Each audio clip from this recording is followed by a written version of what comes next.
Hello दोस्तों, मैं सुजीत यादव आप सब लोग का स्वागत करता हूं ब्राइट गुरुकुल में। हम लोग पाचन तंत्र के बारे में पढ़ रहे थे। पाचन तंत्र में हमने आपको पिछले वीडियो में आमाशय के बारे में पूरा बतला दिया था। आज हम लोग छोटी आंत के बारे में पढ़ेंगे। देखिए, छोटी आंत की लंबाई लगभग 6 से 6.25 मीटर होती है।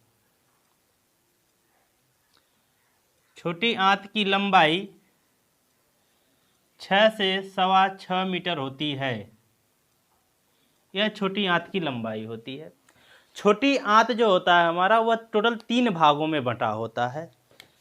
अगर हम छोटे आंत का फिगर बनावे, इस तरीके से हमारी छोटी आंत होती है।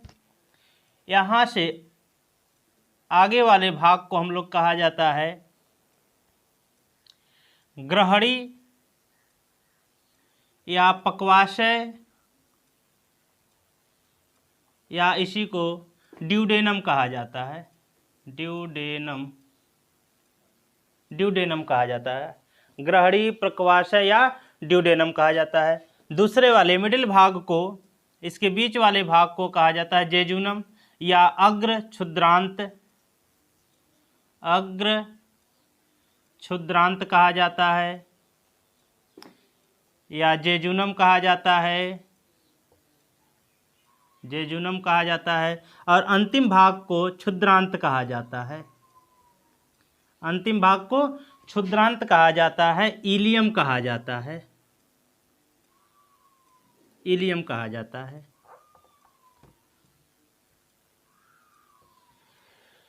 अंतिम भाग को क्षुद्रांत या इलियम कहा जाता है। जब हमारा भोजन आमाशय से, जिसको हम लोग काइम कहते हैं, कहाँ पहुंचता है? छोटी आंत में पहुंचता है। छोटी आंत के पक्वाशय में या ड्यूडेनम वाले भाग में पहुंचता है। जब भोजन ड्यूडेनम वाले भाग में पहुंचता है तो यहाँ पर पाचक ग्रंथियां आकर के मिलती हैं। हमारा दो पाचक ग्रंथियां आकर के यहाँ मिलती हैं। एक पाचक ग्रंथि लीवर आकर के हमारा इसके साथ मिलता है। लीवर मिलता क्यों? लीवर का काम क्या है? लीवर जो है पित्त बनाता है। पित्त कौन बनाता है? लीवर आकर के कहां से मिलता है? ड्यूडेनम से आकर के लीवर मिलता है। लीवर पित्त बनाता है। यह पित्त बनाता है। पित्त बना करके ड्यूडेनम को दे देता है। पित्त 24 घंटा बनता है, लगातार पित्त बनता रहता है, तो ये लगातार देता रहता है। यहाँ पर तो आवश्यकता से ज़्यादा जब पित्त हो जाता है तो पित्त जो है, यहाँ पर एक थैली बनी होती है, पित्ताशय जिसको कहा जाता है, गॉल ब्लैडर।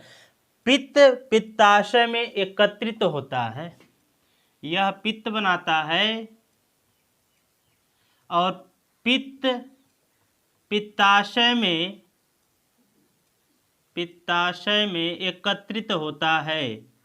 पित्त पित्ताशय में एकत्रित होता है। पित्त पित्ताशय में एकत्रित होता है। इसका काम क्या होता है? पित्त क्यों मिलता है? जो भोजन छोटी आंत में पहुंचता है वह अम्लीय होता है। आमाशय से अम्लीय भोजन, जिसको हम लोग काइम कहते हैं, यहाँ पहुंचता है तो यहाँ पर पित्त आकर के उसके साथ मिलता है और पित्त जो होता है उस अम्लीय भोजन को क्षारीय बना देता है। पित्त अम्लीय भोजन को क्षारीय बना देता है। पित्त अम्लीय भोजन को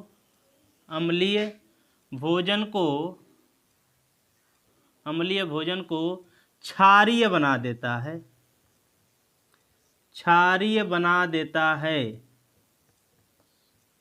पित्त अम्लीय भोजन को क्षारीय बना देता है और इस क्षारीय भोजन को काइल कहते हैं। अम्लीय भोजन को क्या कहते थे? काइम कहते थे। और क्षारीय भोजन को काइल कहते हैं। इस क्षारीय भोजन को काइल कहते हैं। इस क्षारीय भोजन को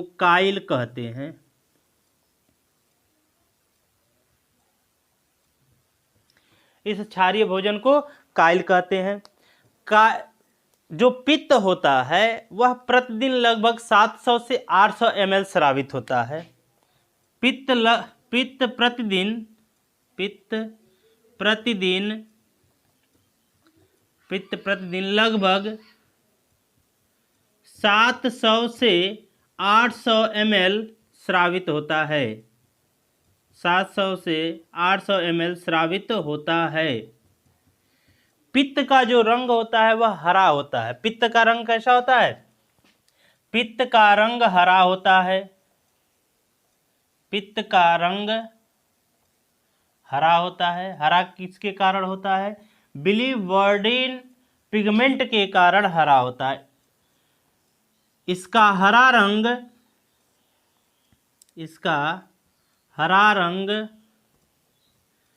बिलीवर्डिन वर्णक के कारण होता है, पिगमेंट के कारण होता है, वर्णक के कारण होता है।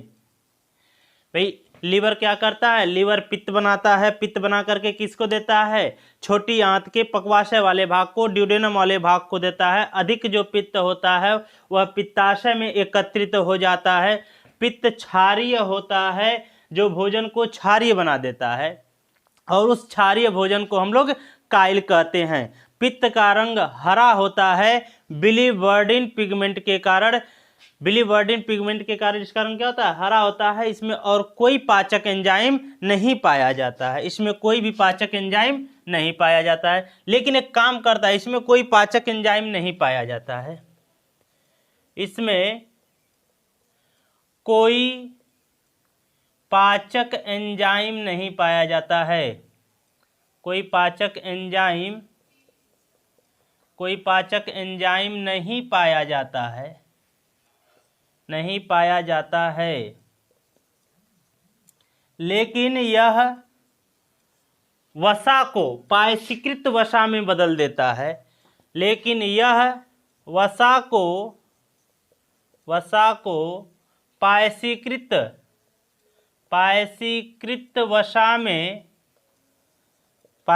वसा में बदल देता है। पायसीकृत वसा में बदल देता है, जिसे पायसीकरण या इमल्सीकरण कहते हैं। जिसे पायसीकरण या इमल्सीकरण कहते हैं। ये पायसीकरण होता क्या है? देखिए, जो वसा होता है, वसा के बड़े बड़े टुकड़े होते हैं। वसा के बड़े बड़े टुकड़ों को, ये बड़े बड़े टुकड़े हैं, वसा के बड़े बड़े टुकड़ों को छोटे छोटे टुकड़ों में, वसा के छोटे छोटे टुकड़ों में बदलने की क्रिया को, वसा के छोटे छोटे टुकड़ों में बदलने की क्रिया को पायसीकरण कहते हैं। यह वसा होता है, और ये जो बड़े बड़े टुकड़े को वसा कहेंगे, और जब इस छोटे छोटे टुकड़ों में बदल जाता है उसको पायसीकृत वसा कहते हैं। पायसीकृत वसा कहते हैं। और यह जो क्रिया होती है, वसा के बड़े बड़े टुकड़ों को छोटे छोटे टुकड़ों में बदलने की जो प्रोसेस होती है, जो क्रिया होती है, इसी को कहा जाता है पायसीकरण या इमल्सीकरण। पायसीकरण या इमल्सीकरण। कभी कभार क्या होता है कि यह जो हमारा गाल ब्लैडर होता है, पित्ताशय होता है, इसमें पथरी हो जाती है। जब पित्ताशय में पथरी हो जाती है तो उस पथरी को निकालने के लिए इस गाल ब्लैडर को ही निकालना पड़ जाता है। ऑपरेशन के माध्यम से गाल ब्लैडर को निकाल दिया जाता है। तो जिस व्यक्ति का गाल ब्लैडर निकल जाता है उसके पास पित्त एकत्रित नहीं हो पाता है। जब पित्त एकत्रित नहीं हो पाता है तो ऐसे व्यक्तियों के पास वसा को पचाने में दिक्कत होने लगती है, अर्थात वसा का पाचन ठीक ढंग से नहीं हो पाता है। सामान्य व्यक्तियों की तरह वसा का पाचन नहीं हो पाता है। तो यह था आपका गॉल ब्लैडर और यकृत के बारे में। लीवर के बारे में हमने छोटी आंत का एक हिस्सा, पहला वाला हिस्सा भी पढ़ रहे हैं हम लोग, पक्वाशय ड्यूडेनम, जिसमें हमने आपको लीवर बता दिया। इसके साथ एक और पाचक ग्रंथि जुड़ी होती है, अग्न्याशय। अग्न्याशय क्या करती है? अग्न्याशयिक रस स्रावित करती है। अग्न्याशय क्या करती है? अग्न्याशयिक रस स्रावित करती है। इसके साथ एक और पाचक ग्रंथि अग्न्याशय जुड़ी होती है। इसके साथ एक और पाचक ग्रंथि अग्न्याशय जुड़ी होती है। अग्न्याशय,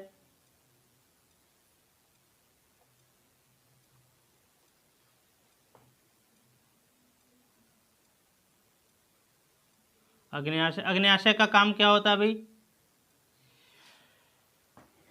अग्न्याशय जो होता है अग्न्याशयिक रस स्रावित करती है। अग्न्याशय क्या करती है? अग्न्याशयिक रस स्रावित करती है, और उस अग्न्याशयिक रस में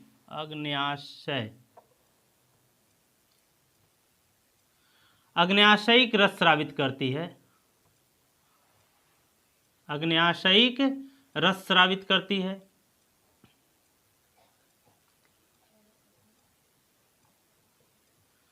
स्रावित करती है। इस अग्न्याशयिक रस में सभी प्रकार के पाचन के एंजाइम पाए जाते हैं, सभी प्रकार के पाचक एंजाइम। सभी प्रकार के पाचक एंजाइम का मतलब यह हुआ, इसमें कार्बोहाइड्रेट्स को भी पचाने के लिए एंजाइम पाया जाता है, वसा को भी पचाने के लिए एंजाइम पाया जाता है, और प्रोटीन को भी पचाने के लिए एंजाइम पाया जाता है। मतलब यह कार्बोहाइड्रेट्स को भी पचाता है, वसा को भी पचाता है, और प्रोटीन को भी पचाता है। इसीलिए इसे पूर्ण पाचक रस कहा जाता है। अग्न्याशयिक रस को क्या कहा जाता है? इसे पूर्ण पाचक रस कहा जाता है। इसे पूर्ण पाचक रस कहा जाता है। इसे पूर्ण पाचक रस कहा जाता है। इसको पूर्ण पाचक रस क्यों कहा जाता है? क्योंकि इसमें कार्बोहाइड्रेट्स, वसा और प्रोटीन सबको पचाने के लिए पाचक एंजाइम पाया जाता है। इसमें कार्बोहाइड्रेट्स,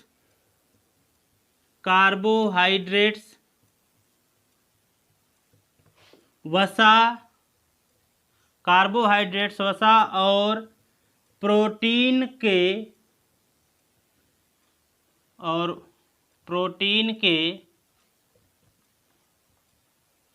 पाचक एंजाइम पाए जाते हैं। पाचक एंजाइम पाए जाते हैं। पाचक एंजाइम पाए जाते हैं।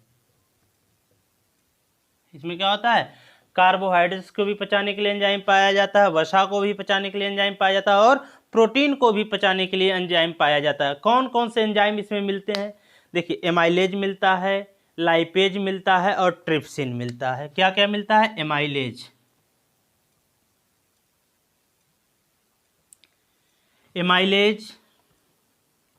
लाइपेज और ट्रिप्सिन। ये 3 एंजाइम उसमें पाए जाते हैं।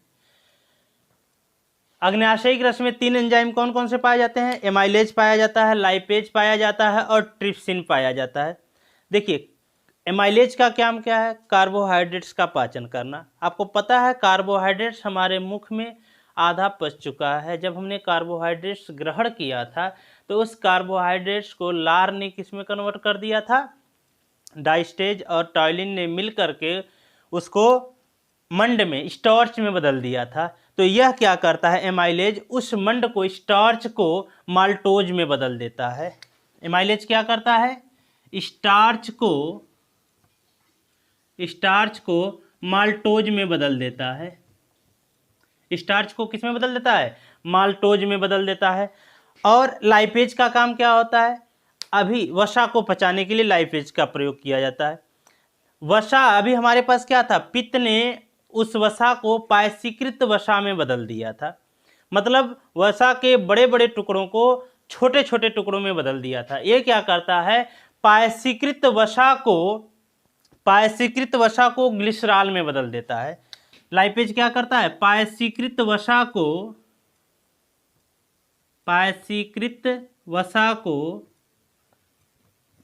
ग्लिसरॉल में बदल देता है। पायसीकृत वसा को ग्लिसरॉल में बदल देता है। ट्रिप्सिन का काम क्या होता है? जब भोजन पेट में पहुंचा था तो पेट में सिर्फ और सिर्फ प्रोटीन का पाचन हुआ था, और उसमें प्रोटीन किस में बदल गया था? पेप्टोन्स में बदल गया था। तो ट्रिप्सिन, जब छोटी आंत में भोजन आता है तो ट्रिप्सिन क्या करता है? उस पेप्टोन्स को एमिनो एसिड में बदल देता है। पेप्टोन्स को किस में बदल देता है? एमिनो एसिड में बदल देता है। पेप्टोन्स को एमिनो एसिड में बदल देता है। एमिनो अम्ल में बदल देता है। किसमें बदल देता है? एमिनो अम्ल में बदल देता है। तो यह था हमारा क्या, छोटी आंत का पहला वाला भाग, जिसको हम लोग पक्वाशय, ग्रहणी या ड्यूडेनम कहते हैं। अब हमारा भोजन अगले वाले हिस्से में पहुंचेगा, कहां पर? जेजुनम वाले पार्ट में। और जेजुनम में क्या होगा? आंतीय रस निकलेगा। उसको देखते हैं हम लोग। जेजुनम में क्या होगा? आंतीय रस निकलेगा। देखिए, छोटी आंत का जो दूसरा भाग है वह है अग्र क्षुद्रांत या जेजुनम। उसको देखते हैं हम लोग। अग्र क्षुद्रांत या जेजुनम। जेजुनम वाले पार्ट में आंतीय रस निकलता है। जेजुनम वाले पार्ट में क्या होता है? आंतीय रस निकलता है। और उस आंतीय रस में विभिन्न प्रकार के पाचक एंजाइम पाए जाते हैं। और भोजन का अंतिम और संपूर्ण पाचन जो होता है जेजुनम वाले पार्ट में आकर के कंप्लीट हो जाता है। तो जेजुनम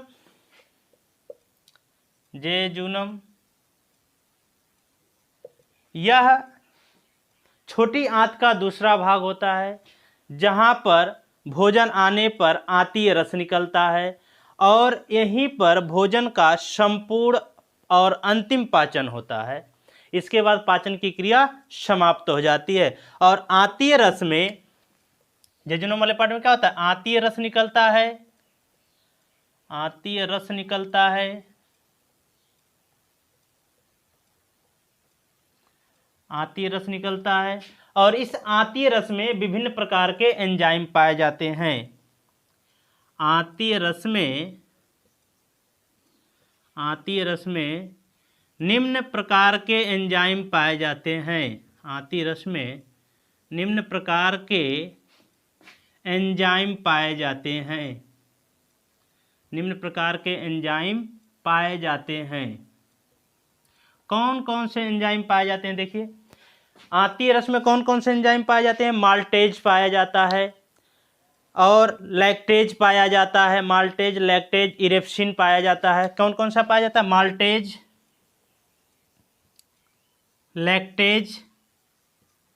लैक्टेज और इरेप्सिन। यह पाचक एंजाइम पाए जाते हैं। भाई, इनका काम क्या है? माल्टेज का काम क्या है? अभी हमने बताया, कार्बोहाइड्रेट्स, जो हमने कार्बोहाइड्रेट्स खाया था, जब वह मुख में पहुंचा तो किस में बदल गया? स्टार्च में बदल गया। छोटी आंत के पक्वाशय में जब पहुंचा तो किस में बदल गया? स्टार्च, माल्टोज में बदल गया। अब यह माल्टोज पहुंचा कहां पर? जेजुनम वाले पार्ट में। जेजुनम वाले पार्ट में जब यह पहुंचेगा तो वहां पर माल्टेज एंजाइम आएगा और यह माल्टेज एंजाइम माल्टोज को ग्लूकोज में बदल देगा। किस में बदलेगा? माल्टोज को ग्लूकोज में बदल देगा। माल्टोज को ग्लूकोज में बदल देगा। लैक्टेज का काम क्या होगा? अभी हमने बताया लैक्टेज का काम क्या होगा। लैक्टेज जो होगा सुक्रोज को ग्लूकोज और फ्रक्टोज में बदल देगा। लैक्टेज का काम क्या होगा? सुक्रोज को किस में बदलेगा? ग्लूकोज और फ्रक्टोज में नहीं, सुक्रेज का काम होता है। सुक्रेज का काम होता है। सुक्रेज जो होता है सुक्रोज को ग्लूकोज और फ्रक्टोज में बदल देता है। ग्लूकोज और फ्रक्टोज में बदल देता है। सुक्रेज क्या करता है? सुक्रोज को ग्लूकोज और फ्रक्टोज में बदल देता है। लैक्टेज जो होता है लैक्टोज को ग्लूकोज में बदल देता है। किसको बदलता है? लैक्टोज को। यह लैक्टोज को ग्लूकोज में बदल देता है।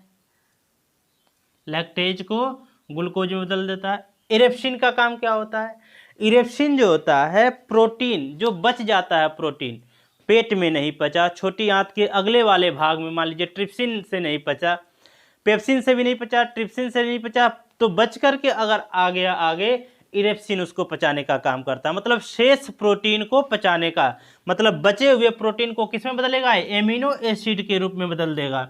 बचे प्रोटीन को, शेष प्रोटीन जो पचा नहीं है उसको, शेष प्रोटीन को एमिनो एसिड में या एमिनो अम्ल में बदल देता है। शेष प्रोटीन को एमिनो अम्ल में बदल देता है। तो यह हो गया जेजुनम वाले पार्ट का काम। जेजुनम में क्या होता है? जेजुनम में आती रस निकलता है। उस आती रस में निम्न प्रकार के पाचक एंजाइम पाए जाते हैं: maltase, sucrase, lactase, erepsin. Maltase का काम क्या होता है? माल्टोज को ग्लूकोज में बदल देना। सुक्रेज का काम होता है सुक्रोज को ग्लूकोज और फ्रक्टोज में बदल देना। लैक्टेज का काम क्या होता है? लैक्टोज को ग्लूकोज में बदल देना। और इरेप्सिन का काम क्या होता है? जो बचा हुआ प्रोटीन है उस बचे हुए प्रोटीन को एमिनो अम्ल में बदल देना। अब यहाँ से जो भोजन है वह पहुँचता है क्षुद्रांत में। यहाँ से भोजन कहाँ पहुँचेगा? इसके अंतिम भाग में, छोटी आंत के अंतिम भाग क्षुद्रांत में, इलियम वाले पार्ट में पहुँचेगा। इलियम वाले पार्ट में किसी भी प्रकार का पाचन नहीं होता है। जो पचा हुआ भोजन पहुंचा है वहां पर विलाई होती है, रसांकुर होते हैं। वह उन पाचक, जो पाचक वाला भोजन, पचा हुआ भोजन पहुंचता है, उसको क्या करते हैं? अवशोषित कर लेते हैं। और अवशोषित करके रक्त के माध्यम से शरीर के विभिन्न भागों में आवश्यकता अनुसार पहुंचा दिया जाता है। तो यहाँ पर मुख्य रूप से क्या पाया जाता है? रसांकुर पाया जाता है। रसांकुर पाया जाता है। रसांकुर पाया जाता है। रसांकुर का काम क्या है भाई? रसांकुर का काम क्या है? पचे हुए भोजन से, पचे हुए भोजन का अवशोषण करना। पचे भोजन का अवशोषण करना रसांकुर का काम क्या है? पचे भोजन का अवशोषण करना। पचे भोजन का अवशोषण करना। पचे भोजन का अवशोषण करना। पचे भोजन का अवशोषण करना। इस पचे हुए भोजन को अवशोषित करके ब्लड के माध्यम से, रक्त के माध्यम से शरीर के विभिन्न भागों में आवश्यकता अनुसार पहुंचा दिया जाता है। और पचे भोजन के इस प्रकार के वितरण को, पचे भोजन के वितरण को, पचे भोजन के वितरण को स्वांगीकरण कहते हैं। पचे भोजन के वितरण को, पचे भोजन के वितरण को स्वांगीकरण कहते हैं। पचे भोजन के वितरण को स्वांगीकरण कहते हैं। स्वांगीकरण कहते हैं। पचे भोजन के वितरण को क्या कहते हैं? स्वांगीकरण कहते हैं। तो इस प्रकार से भोजन का पाचन हो गया और भोजन का अवशोषण हो गया। भोजन का अवशोषण होने के बाद भी कुछ अपशिष्ट पदार्थ बच जाते हैं, बेकार खाना बच जाता है, और वह खाना अब इसके बाद पहुंचता है बड़ी आंत में। अब हम लोग देखेंगे बड़ी आंत को। बड़ी आंत लंबाई में तो छोटी होती है। बड़ी आंत छोटी आंत से लंबाई में छोटी होती है, फिर भी इसको बड़ी क्यों कहा जाता है? तब छोटी आंत बड़ी होती है लंबाई में, लेकिन इसको छोटी आंत कहा जाता है। बड़ी आंत लंबाई में छोटी आंत से छोटी होती है, लेकिन इसको बड़ी आंत कहा जाता है, क्योंकि बड़ी आंत का जो व्यास होता है वह छोटी आंत की अपेक्षा अधिक होता है, इसलिए इसको बड़ी आंत कहा जाता है और इसको छोटी आंत कहा जाता है। बड़ी आंत में 3 भाग होते हैं। बड़ी आंत के भी कितने भाग होते हैं? 3 भाग होते हैं: सीकम, कोलन और मलाशय।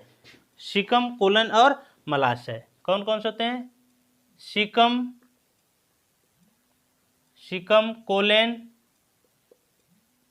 कोलेन और मलाशय। मलाशय, सीकम, कोलन है, मलाशय। सीकम वाला भाग में अपेंडिक्स पाया जाता है। सीकम वाले भाग में क्या होता है? अपेंडिक्स होता है। यहाँ पर अपेंडिक्स होता है, अपेंडिक्स। सीकम वाले भाग में क्या होता है? अपेंडिक्स होता है। यहाँ कोई भी एंजाइम स्रावित नहीं होता है, किसी भी प्रकार का कोई एंजाइम नहीं पाया जाता है। यहाँ पर भोजन कुछ देर के लिए एकत्रित रहता है और यहाँ पर जल और खनिज लवण का अवशोषण हो जाता है। जो जल होता है और खनिज लवण होता है उसका अवशोषण कहाँ हो जाता है?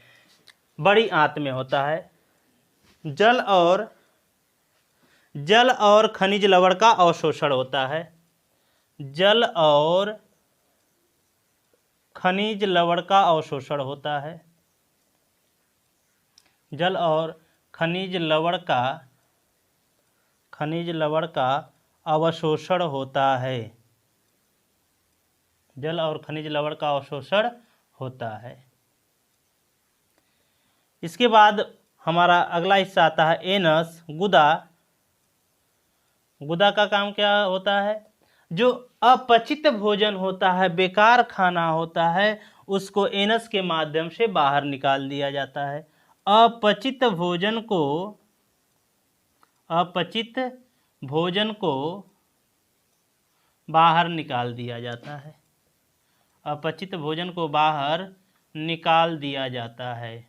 किसके माध्यम से? एनस के माध्यम से अपचित भोजन को बाहर निकाल दिया जाता है। इस प्रकार से हमने मनुष्य का पाचन, मानव का पाचन पूरा कंप्लीट पढ़ लिया।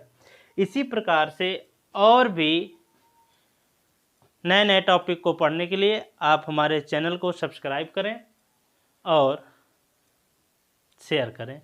हम लोग आप लोगों के लिए इसी तरीके से और भी नए नए टॉपिक लेकर के आते रहेंगे। धन्यवाद।